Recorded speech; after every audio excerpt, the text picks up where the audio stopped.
So the next speaker is Victor, talking about stochastic gravity in BECs. Please go ahead. Well, thank you, Rambert, and I apologize that actually I have to admit I forgot about this. So I've been traveling for a couple of months, just got back. So I just got reminded about my talk 40 minutes ago, so which may be reflected in the quality. So nevertheless, I hope the subject will be of interest to you. So this is a work which was done in collaboration with my student who actually wrote a book on this, surprisingly, so I'll tell you a little bit about it. So anyway, so this is, this is the guy, Aiden Kaiser. He's now in Australia. I think he's staff at the University of New South Wales in Sydney. That's the paper I'll be talking about, and maybe some new results. And also, as I mentioned, back in 2018, he actually managed somehow to publish this thing as a book. I didn't see the book. It's very expensive for me to buy it, but I assume it's a good one. So that's the plan. And as I mentioned, so the talk I'm giving kind of for myself on a short notice. So it was supposed to be a longer talk, so probably I'll get cut off at some point. So remember, just let me know when to stop, and I will give you a 25 minutes warning, and then you have 5 more minutes or so after that. So. Oh, is it not a 20-minute talk? No, it's 30 plus 10. So all right. So then I think I should be fine. So I'll still give you a warning. But sure, please go ahead. Warnings. Yeah, I love warnings. So so actually it will, so the talk will have to do with the following ideas that we know, we talk about this sort of synthetic, quote unquote, general relativity emergent in Bose-Einstein condensates and other superfluids. But in most cases, this is sort of a deterministic equation. But I'll show you how, in some sense, it may become a stochastic equation, which would model some aspects of, quote unquote, synthetic quantum gravity. Okay, it's a big word, frankly, I mean, but it has a specific meaning, and I hope to explain it to you. And in order to do so, I'll need to start with an introduction to something that I will label as quantum friction. So, which is basically an attempt to generalize classical friction or quantized classical frictions in the quantum domain, and it appears in many different contexts. It turns out, including the synthetic description of gravity. So, so this will be the intro, and then there will be the main part, which will be this sort of hydrodynamic / effective GR description, so superfluids.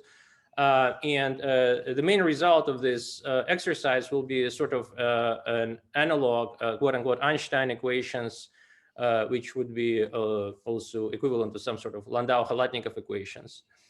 And we'll talk about also some observable phenomena associated with the new effects, such as stochasticity there. Okay, so let's start really simple. Let's start with the classical, toy model, if you wish. So in which the notion of friction comes up. So let's imagine we have a system which is a closed system. In this case, described by this picture, where you have a guy, flying, this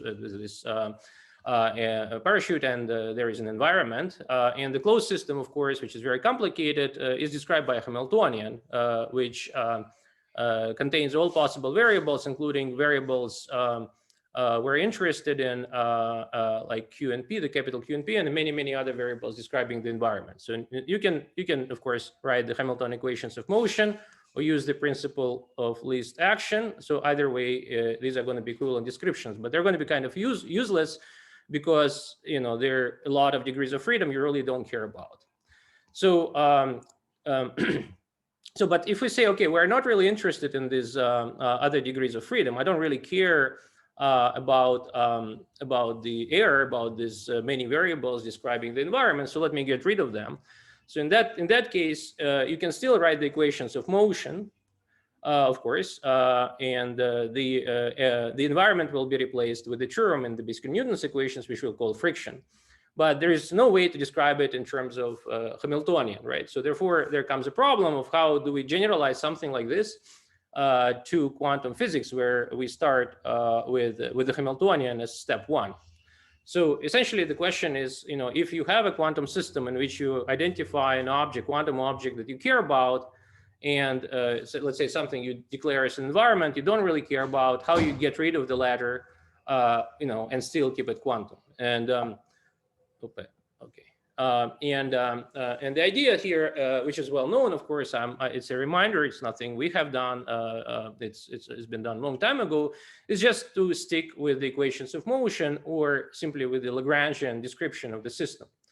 So, say you have a system in which capital variables describe something you care about, and this letter case variables describe something which you identify as an environment.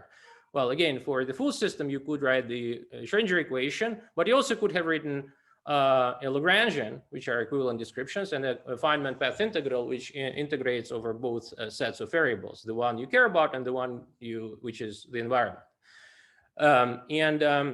We decided that we want to get rid of the environment. So in this case, the Schrödinger formulation is out of the window, and we are left with only one description that is left, that is Lagrangian description.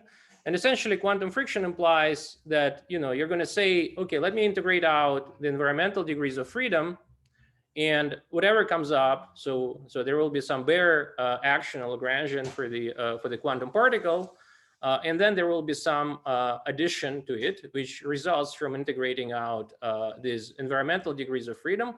And whatever this thing is, it will be declared as quantum friction.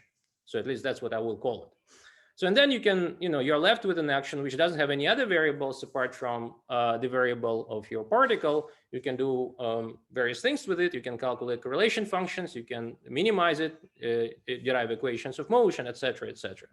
So it's simple, such really toy model, which I in fact love giving in my course that I'm teaching.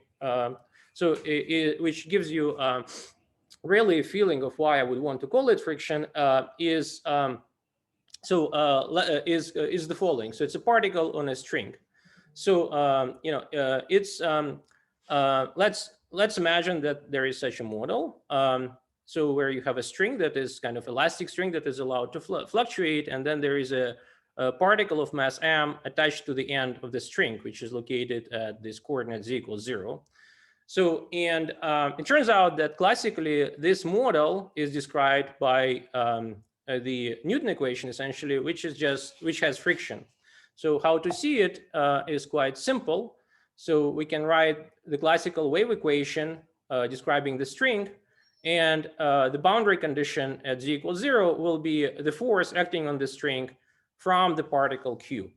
Okay, so this is the wave equation. So this equation is easy to solve. It's solved as so. So phi here is the deviation of the string from the straight line, which would have been in equilibrium if you minimize all the energies. I'm sorry, if you don't have any perturbations. So, and what you can do, you can say, okay, so this is the solution to my string. So, but I'm interested in only in the particles. In this example, the string will be the environment, and it's really a metaphor for a bunch of basically harmonic degrees of freedom, harmonic oscillators. In other examples, it could be whatever. It could be, I don't know, spin waves, phonons, photons, whatever you think about. But in this case, it's just, string is the environment, Q is my particle, and say if I'm interested in the, in the behavior of this particle Q, so what I want to know is this phi at z equals 0, which is where it is, and if you write it, so that's the solution. And then you can take a derivative of this solution, which will give you the Newton equation. And out comes this, this term. And here, by the way, is the only time in my life where I actually needed to use the third Newton's law, because if F is the force acting on the string, so minus F is the force acting on the particle. So the bottom line here is that this toy model gives you classically, basically frictional, pure friction for this particle Q. And again, you think about string just being some generalized harmonic oscillators that this Q is coupled to, but it's sort of nice to see it this way. Now, the reason I brought this up is because it's kind of easy to quantize it, because it's easy to quantize a string. So you just write basically, this, fluctuating string, and you write the bare action for the particle, and you couple them via the delta function, which you enforce by another exponential. And then what you can do, which is not something I'm not going to do, but it's actually very, very simple calculation, which can be done in 30 minutes, is you integrate out the Gaussian degrees of freedom associated with the string, which is this phi, and you end up with an action for the particle. So the first part is just mv squared over 2, so nothing particularly complicated here. And the second part is, what's actually called Caldera-Leggett friction. So which is the friction that comes from, from this string, from this harmonic degrees of freedom. So, and another interesting thing is, and again, this is a quantum theory. So another interesting thing is that actually, if you now take the saddle point, sorry, this is my son taking Zoom school and he's a bit loud. So if you take the saddle point of this equation with respect to Q, sure enough, you will get just the classical Newton's equation. But on top of that, you will also get a Langevin force, which is a stochastic force acting on the particle. So the particle essentially will be, bouncing around a little bit at any finite temperature because of the stochastic forces associated with this string. So this is a sort of the toy model where you see the appearance, the connection between classical friction and quantum friction. And also you see this a little bit of a difference that in the quantum friction case, you have the appearance of this stochastic force in the Newton's equations of motion if you take the saddle point of this equation. Now, so here an important comment, which I already kind of made, that the particle Q doesn't have to be literally a particle. It can be whatever. It can be a quantum field. For example, it can be an order parameter that you love. I don't know, let's say a superconductor embedded in a metallic background. Metal becomes the environment, order parameter becomes your particle. Or it can be a superfluid order parameter that is coupled to fluctuations. Or it could be, I don't know, spin texture, and there are magnons around it. And all these magnons or, metallic excitations, they become our quote unquote string. So, and this, okay, we wrote a few papers long time ago. This is obviously nothing I'm going to be talking about, but just to say that, there are many other contexts in which this sort of picture appears in actually identical form, because in any case, you're integrating out Gaussian degrees of freedom. So, and probably I should just scroll through this. So there are many other examples, as I said. So, for instance, solitons moving in the superfluids. Actually, I think Rembert had papers on the main walls moving in the presence of, again, in the presence of excitations, which would be skyrmions. And in many of these cases, again, you end up with some sort of generalized Newton's equation for the object you care about, which describes sort of generalized friction. And then there is also a stochastic noise associated with it. And the important thing is that the friction and the noise, the statistics of the noise, are related one-to-one. And this relation it goes under the name of fluctuation dissipation theorem. So, this is basically, the general picture. I don't know if there are any questions so far. But this is the general picture about this theory. So now you may ask, okay, let me just, so this is all very nice, but what does it have to do with anything that my title had? So the key message of the rest of the talk, however long I have, is that in the context of superfluids, so there is a geometric description of superfluids. So in some sense, there is this, if you want, the superfluid texture, the superfluid order parameter can be viewed as a Caldera-Leggett particle. So this theory is a Caldera-Leggett model. And fluctuations on top of the superfluid order parameter, which are, of course, Bogoliubov phonons, can be viewed as a bath, as this string. And what one can do, one can basically kind of implement this program of integrating out the stochastic, the fluctuating degrees of freedom on top of this superfluid. Take the saddle point and question what would be the the corresponding equations of motion for the superfluid. And in case I run out of time, so the corresponding equations of motion would look like this. So this will be some sort of generalized hydrodynamic equations, which also determine, let's say, the effective metric that appears in the superfluid in the left-hand side. So this will be like the analog of the left-hand side of the Einstein's equation. And the right-hand side of this equation would correspond to the matter part. Okay, so in the matter part, okay, the kind of the new thing is that the matter part will have the average component of whatever the matter part is doing, but also a fluctuating component that is this stochastic force I was talking about. So, and this stochastic force is sort of some aftershock of quantumness, of quantum fluctuating, of not necessarily quantumness, but of fluctuating phonons on top of the superfluid. So, so basically, the rest of the talk, however long I have, is an attempt to explain these equations and also discuss what consequences these fluctuations might have. So, you know, and just to put it in a general context, so the so in general, you know, we, of course, many people are interested in the problem of quantum gravity. So, of course, this is not that actually. So the problem of quantum gravity is pretty much, you know, like simplified version, at least the way I view it, is you know, is finding you know, a more general theory in which maybe the saddle point will give you the Einstein's equations, but there are also some h-bar dependent corrections to them in the left-hand side. So, but you know, there is kind of a simpler quantum effect in general relativity that actually very much is within reach. In fact, I know there are some even experiments are trying to probe something like this. So, and basically the idea is the following, so that, you know, say you have, well, the good old general relativity, Einstein's equation, I'm talking about the actual relativity, and well, that's the equation. And the right-hand side describes the stress energy tensor of whatever matter you have in your system. And well, this matter can be, I don't know, the Earth or the Moon, which of course is are purely classical objects, or it could be something smaller than that. So it could be you know, a quantum field, which has the average, which gives you sort of the classical average, but also it has some fluctuating stress energy component, which is due to quantum fluctuations. So, I mean, I don't know if necessarily you want to call it quantum gravity, but this is certainly quantum, these are certainly quantum effects in the theory of gravity. And people are, I think there are some very interesting experiments trying to determine something like that, to see something like that actually experimentally with real gravity.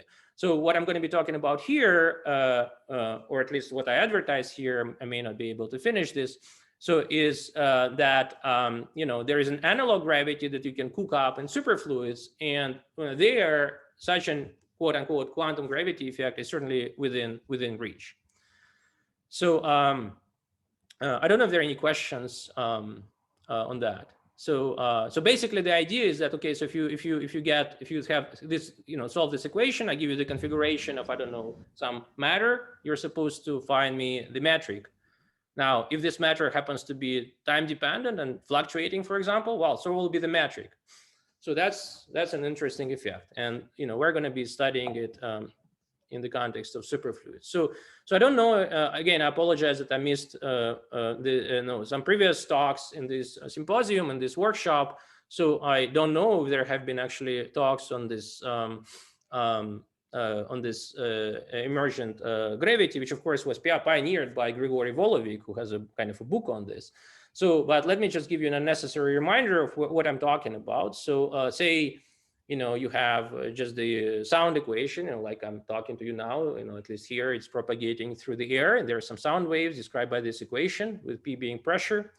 So if there is wind, there is no wind fortunately here, but if there were wind, if there were some velocity field to my medium on top of which the sound waves are propagating, so the you know, this equation, the wave equation, would be different. So in that I can associate with the with the velocity field, I can associate a metric, which basically is just, kind of Doppler shift, or just, if you have a wind flowing in this direction, it would be harder to hear me over there than over there, right? So the velocity will carry away, some of the signal. So in any case, so what one can show is that if there is a velocity field, V being, I don't know, some function of R and T, so you can derive this equation, which is basically a generalization of the good old, wave equation, and you can call it a metric. You can associate a metric with it, and well, this is sort of the metric if you have some velocity field. So, and the point here is that it does have to be air. It can be any medium, classical, quantum, which supports sound waves as collective modes. So, so for instance, if you have a superfluid, well, sure enough, it also has, at least at the long wavelength, it has a linear dispersion associated with the sound mode in the superfluid. And there too, you can determine a metric if you have a superfluid flow, for example.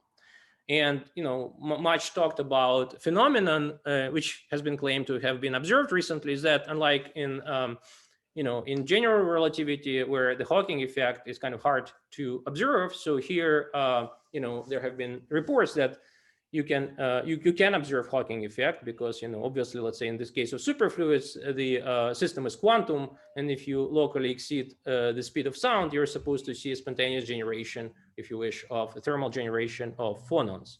And there have been reports of it actually being seen. So I don't know the status of it now. So so you're kind of focusing now on superfluids. So one can sort of create a dictionary or correspondence between sort of normal GR, which of course is much more serious theory, and sort of this toy version of it, or synthetic version, or quantum simulation, whatever buzzwords you want to use, but basically an analog theory in the case of superfluids. So, and well, the space-time will be associated with superfluids, so matter fields, which determine the stress energy tensors, will be associated with quasiparticles, and metric tensor, which, as I told you, is determined by the local speed of sound and velocity. Well, will be determined by the local speed of sound and velocity. So, a more contentious statement maybe is that, okay, we will have something like Einstein's equations, and in the context of superfluids, this will be simply hydrodynamics, or something like Euler equation. And sort of the new thing, okay, maybe I shouldn't be talking about this part right now, but the new thing is that in this sort of fake Einstein's equation, there will be a stochastic component. Just like you can add a stochastic component to a fluctuating stress energy tensor in the Einstein equation, which is called stochastic gravity. So, okay, how do we actually describe it? So, I mean, well, this is the good old Lagrangian for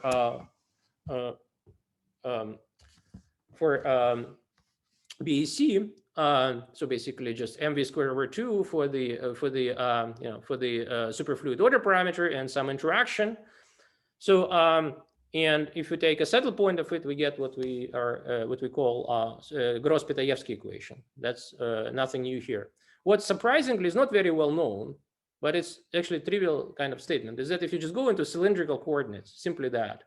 So simply that if you represent psi as modulus times phase, that's it. So, and define, of course, the superfluid velocity as a gradient of the phase. Well, you can just rewrite it per this replacement, this Lagrangian in terms of this rho, the superfluid density and the phase, and the velocity, superfluid velocity, it will look like this. And then if you take actually the saddle point, which is fully equivalent to the Gross-Pitayevsky equation, you get two equations which we learn in school, which are called Euler equation and Bernoulli equation. So without this term.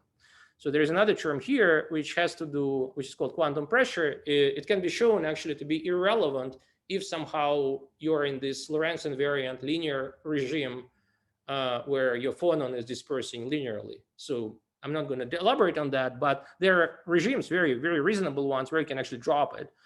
So, and in this case, what you can show is that Gross-Pitayevsky equation that we solve all the time is actually equivalent to the pure hydrodynamics, Bernoulli and Euler. Victor, just to briefly interrupt, you have approximately 5 more minutes or so. Okay, good.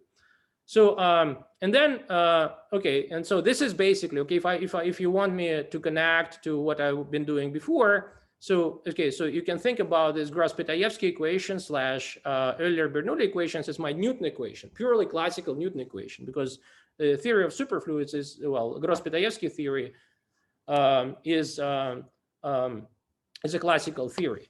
So, and sort of what I want to do now is that I want to explore what happens if I add a little bit of quantumness to that, which means that I add a little bit of a fluctuation to the mean field. So this is the mean field. Well, I just minimize it, solve my Gross-Pitayevsky, spits out the result. It's a classical configuration, but I'm allowed to study fluctuations on top of that. So, and these fluctuations actually, this correction to it is described by Bogoliubov-Dejean equation. So Bogoliubov-Dejean equation is usually associated with fermionic superconductors, but of course they appear in any theory where you have a mean field plus a correction. Whatever this correction satisfies is Bogoliubov-Dejean equation. And in the presence of a superfluid velocity, so this Bogoliubov-Dejean equation has quasi-particle energy and Doppler shift, and it has some other terms in the right-hand side. So let me now talk about some subtleties. In the bosonic case, actually, BDJ equation is a non-Hermitian problem, which leads in principle to so-called dynamical instabilities. This is interesting, but probably irrelevant. Don't have time for that. And it contains information about both conventional phenomena, such as just dispersion of Bogoliubov modes, which you can do like in 5 minutes, and more exotic phenomena, such as Hawking effect. So, maybe I should just jump to some sort of conclusion. So, so basically what you do, you have your action, which is just the usual quartic action, fight with the force, upside with the force theory. So its saddle point is Gross-Pitayevsky, and now you're just expanding on top of that. And what you can show is that the next two leading terms, the kind of Gaussian fluctuations on top of the mean field part of the Gross-Pitayevsky theory, has this quadratic form, which can be written in the geometric language. So there is this metric tensor, which is associated with the, with the flowing superfluid, and there are fluctuations, basically sound modes on top of this superfluid. And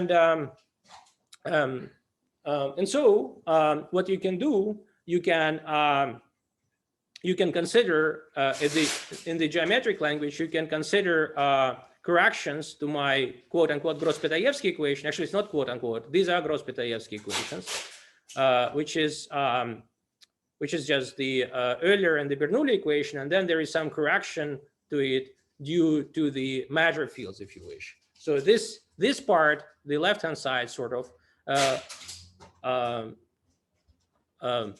is the classical part, and this part is like the right-hand side of the Einstein's equation. So, and by the way, there are some interesting things which I don't really have time to talk about, but if you're interested, take a look at the paper. There are some anomalies that appear in the path integral description of this. And also, I'll just mention in passing that this old stuff is equivalent to so-called Landau-Khalatnikov theory, which is, of course, very old. Khalatnikov just passed away, actually, last month, I think, in the age of 100 or so. Okay, this would be the perfect slide for me to finish. So what we can do, just like I did in the classical, in the usual case, so we can consider kind of the average. So we have the right-hand side, which describes your matter. These are your sound modes. So it has an average and it has fluctuations on top of that. So so what you get essentially is you get the following set of equations, where if you set the right-hand side to 0, you say, okay, I don't want to know about the phonons. So you just get Euler equation plus Bernoulli equation, which is equivalent to Gross-Pitayevsky. Now, if you do remember their phonons, these phonons have sort of some static average, which let's say associated with the temperature or maybe some excitations that you impose in your system. And it also has a fluctuating part. And so this fluctuating part has statistics. And what you can study, for example, you can study, correlation functions of, I don't know, velocity fields, correlation functions of density, which we in fact did study, or correlation functions of the metric that those impose on the system, which is kind of interesting. And so that's pretty much, okay, I have maybe 30 more slides, which obviously I don't have time to talk about, but this is sort of the technically the main result, and it does have interesting consequences. Sorry, this would be the last slide, because at least I would want to emphasize that there is some observable consequence to what I'm talking about. So say, and this is known as the Zeldovich effect. At least to me, it's known as the Zeldovich effect. If you Google Zeldovich effect, you will find something else. So my first academic advisor was a student of Zeldovich. He taught me about this stuff. It's actually quite a beautiful effect. So basically, what is that we derive? Suppose you have completely flat space. Okay, flat space-time, just general relativity, or the synthetic stuff in the BEC, and your metric is just Minkowski or just the usual metric, 1 1 1 minus 1 or 1 1 1 1, whatever you want. So nothing fun, right? So but if you include fluctuations, which you should, if you have some matter that fluctuates, so then your metric itself becomes a fluctuating field. So on the average, the fluctuations relative to the flat metric are 0. However, the correlation functions, although there should be another delta here, are non-zero. They have some statistics which we can actually calculate. So the point here is that if you look on the average, your space-time is flat. But if you look at a particular snapshot at a particular, I don't know, moment of time, or if it's just space dependent, so you will see some wrinkles. And the interesting thing is that in this situation, if you actually look at the object, let's say far away, and it propagates, so the light, let's say, propagates from this object to us, so it will appear as if there is it's actually a hyperbolic space. So even though on the average your space is flat, or space-time is flat, so you will actually see kind of the object shrink as if there were a negative curvature in the middle. And this was pointed out by Zeldovich, many years ago. Obviously, in real relativity, the fluctuations are way too small, presumably, to observe it. But actually, in the context of superfluids, it's very much observable. So, and we basically, what we're saying is this, that even if you have, this sort of geometric description that's been known since Grigory Volovik's early works and his book, so there are also corrections to this description, in that the metric that you get fluctuates, and you can basically see sound modes, if you wish, which behave like that. So with this, I think I'll finish, and I'm sorry if I went over time. And sorry for being not very well prepared, but I hope you at least got something out of it. Thank you very much. Thanks a lot, Victor.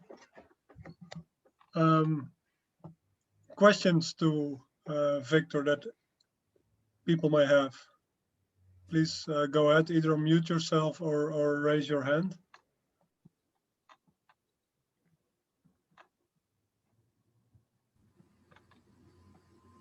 I have a question. So the stochastic term that you add to the main equation, is it some sort of a term that you add by hand, or there is a microscopic way to drive that stochastic term? Yeah, so I kind of walked through this ran through this rather very fast. So in my, okay, let me just go back. So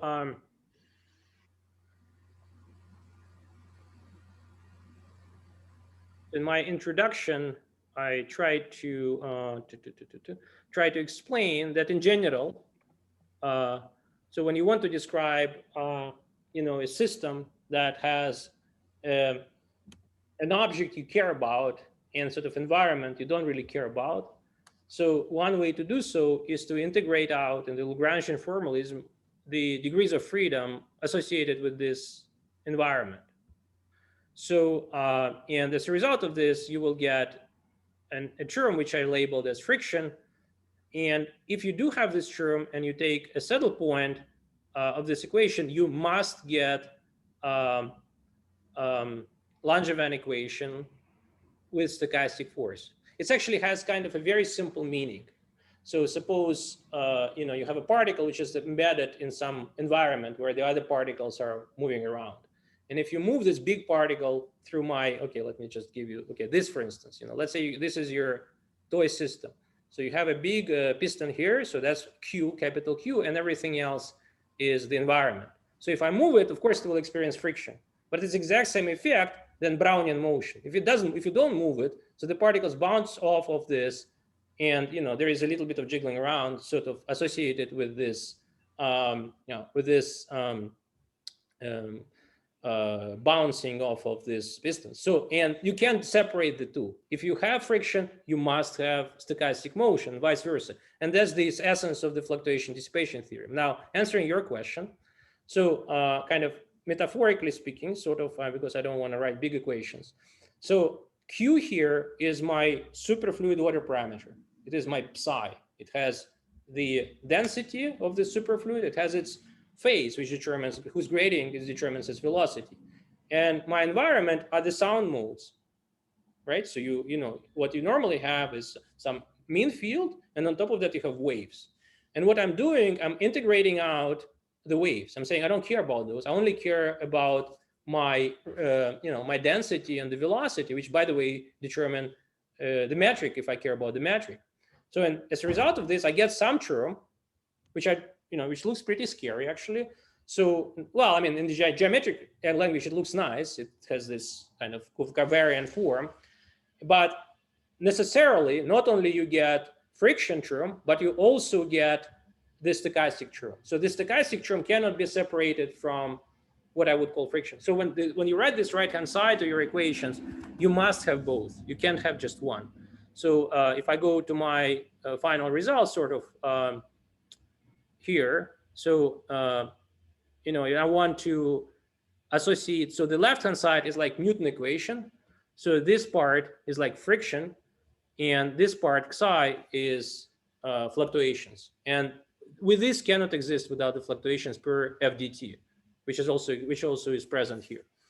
So that's an old, long answer, but yes, we derive it very, very rigorously using Keldysh path integrals and whatnot. So.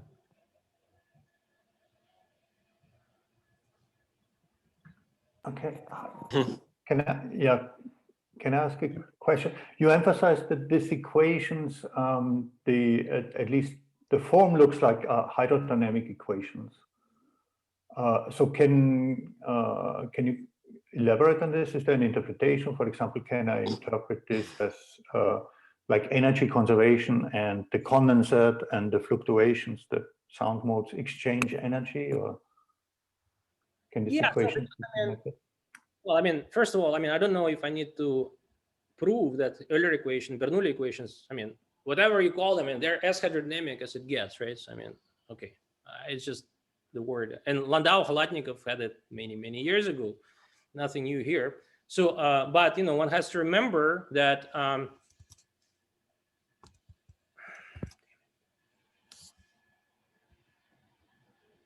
okay, so my original theory is simplify psi to the fourth theory.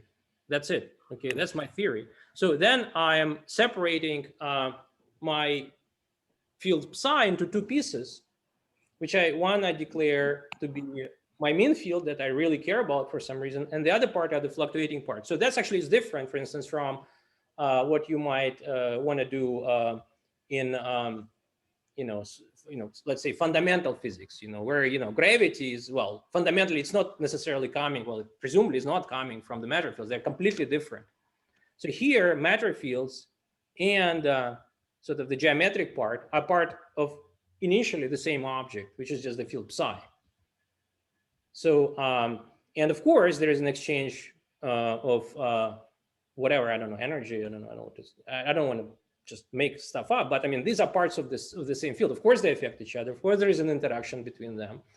And well, what's interesting is that you kind of get a result which can be interpreted as sound modes being matter, which has, average and fluctuations. It affects my condensate, which determines metric in turn, and it's all self-consistent equation.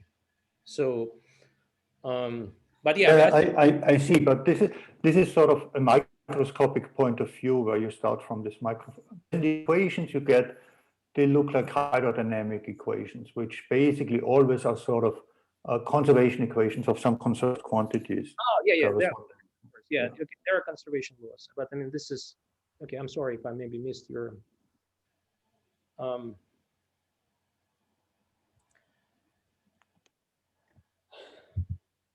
So yeah, so there was this okay. I actually don't know where it's necessarily the original references. I assume it's somewhere in Landau and Khalatnikov's book. So, or okay, some literature. I can dig it up. So, but you can, of course, you can formulate. You can create a stress energy tensor out of out of this, and you can identify energy, which is T naught naught, and momentum, and you can write conservation basically conservation laws for those. And that's basically what Landau-Khalatnikov equations are. So of course, yes. So the answer to your question, yes. Of course, these are some conservation laws, which can be, these hydrodynamic equations can be interpreted as conservation laws. Basically, it's like two fluid hydrodynamics, if you want, right? So you have a normal fluid, which is my sound modes, and you have the superfluid. And well, if you want conservation laws, you need to include both. And that's, I think, what the two-fluid Landau-Khalatnikov theory actually is. So, and in some sense, we're looking for correction due to the stochastic processes. And by the way, I don't know who is asking questions. I'm kind of curious just to know because I'm looking at. I don't know. That was me. I didn't switch on my camera. Sorry. No. I was just curious. That's all. I just wanted to say hi, I guess. Okay, so it's sort of like two fluid picture plus stochastic fluctuations. That's right. Yeah. Okay. Thanks. Yeah, thank you. Yeah, I have a question or a comment. You can see me, right? Or... Yes, Igor. Yeah, very good. Yeah, hello. About the Caldera-Leggett model, it's sort of implicit in what you said with the particle on a string, but maybe helpful to some people, maybe from conformal field theory community, that this type of model can be thought of as boundary conformal field theory. Basically, this was pointed out by many people, Callan and others, many years ago, that if you just take 1 + 1 dimensional CFT, have a boundary, then the dynamics of the boundary is basically this quantum mechanics, and it's coupled to modes of the CFT. Then I think this point of view buys you something. For example, you can tune interactions at the boundary to be exactly marginal. I mean, Ivan wrote some paper on that. Like if you tune the periodic potential, tune the period of the potential, it becomes exactly marginal. Yeah. So it's just a kind of very general picture of bulk coupled to boundary in conformal field theory. Yeah, so well, first of all, thank you very much for this comment, and I totally agree with that. So I didn't put it there. I am familiar with some of the work. I'm not an expert on this particular aspect, but I've read it. It's extremely interesting. So what I think is, though, my view is that in principle, at least in the context of me being a condensed matter guy, right? So, and in the context of actual systems, so you get this picture. And it doesn't necessarily boil down to exactly, to CFTs. Okay, it may have a more complicated structure of coupling, for example, or it may involve high-dimensional membranes instead of, or it's not even, I cannot necessarily boil it down to a string. But metaphorically speaking, it's always like that, actually. So that you have something which is coupled to environment. It's sort of harmonic unless you introduce interactions there, which is actually also another interesting thing. What happens if the string is self-interacting? Yeah. But that people have under control. I mean, if you make the bulk CFT interacting, you have a more general story, where you can have a higher codimension impurities, right? You, instead of boundary in 1+1 dimension, you can have, say, this quantum mechanics is 0+1 dimensional system inside, like, say, n+1 dimensional field theory. So it's kind of an impurity with some codimension. It couples. That's another generalization. I think many people are working on these sorts of things. Yeah. So this is, I would love to know more about this. Actually, I mean, I know that there is, of course, there is a strong connection between this Caldera-Leggett stuff and Konda effect, of course. So actually, I think Leggett and a lot of other people have reviews of modern physics where they just basically both problems are solved on the equal footing, essentially. So, and then of course there is a connection, there is a route to the CFT descriptions. So, but thanks, thanks for this comment. All I can say is I agree with you. This is of course it makes many different connections to other fields. So, thank you. Any more questions for Victor at this point? Can I ask a question myself, Victor? Of course, please.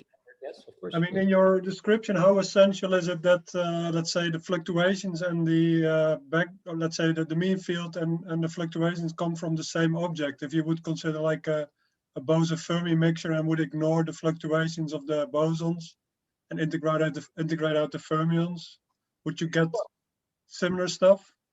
Well, I mean, you would get similar stuff. In fact, it's much easier, I would say. Right. And technically. So, and we did do it in some other contexts, which you probably are familiar with. In fact, also you had done some work, let's say in the context of, domain walls. Or, right, exactly. So, well, I mean, that's basically our paper that we were arguing about in Santa Barbara before this COVID thing. Yeah, but I was just wondering, so there the formalism, as you say, is much easier because somehow the degrees of freedom are much easier to separate. But I was wondering, does it still lead to the same phenomenology at the level of the analog gravity, say? That's what you mean. Actually, I don't think so. I mean, you have a well-known paper which was highlighted in the New York Times or something like that, right? So where you say, but it was still a part of the same object, right? You were spin waves, Hawking effect in spin waves. But so in that version actually we have so the metric is actually the electron flow and they are felt, so the effective gravity is felt by the spin wave. So there we have actually two separate fields, so to say. Yeah, actually, to be honest, I don't think so, unless your fermions are flowing with it, because this is, this so-called geometric or GR description. I mean, I don't know what the words to use because people get upset sometimes, especially those who do real GR, not this one. So, but this metric is a simple effect, right? If you're, if there is wind, the sound waves are flowing together with the wind. So, and well, if your fermions happen to be flowing somehow together with your bosonic field, yeah, you're going to get it. If they don't care about it and their coupling is different, then they won't. So, so if you just embed, I think, fermions in a bosonic medium and let bosons flow, but fermions don't flow, you won't get that. You'll get something else, but not that. I mean, you will still get, of course, the stochastic part to whatever equations you get, but that's been done many, many times over, and it's very simple, actually. But I think at least in if you have nothing to stop neither the bosons or the fermions, you probably would have to, let's say, give them both a Doppler shift. So I would guess that you get more or less the same phenomenology. Yeah, I mean, I think it's model dependent. So I don't know if it's, for instance, it's been studied, again, as I mentioned. So one classic problem, which is like that, is, okay, maybe that's not exactly what you want, but let's say you have a superconducting grain embedded in a metal. So metal is a gapless thing. So the Larkin and the Feigelman had papers on that, and also Larkin and I wrote a couple of paper on that. So a long time ago, obviously. Your your superconductor is your boson, and your fermionic just electrons in the metal are your fermions, so obviously. So and then you integrate them out, you get a friction term to your superconducting grain. So or it could be a superconducting, not necessarily grain, it could be a medium. You can induce a superflow in this Yeah, I think you can play these games in general. I just don't know what necessarily it buys you.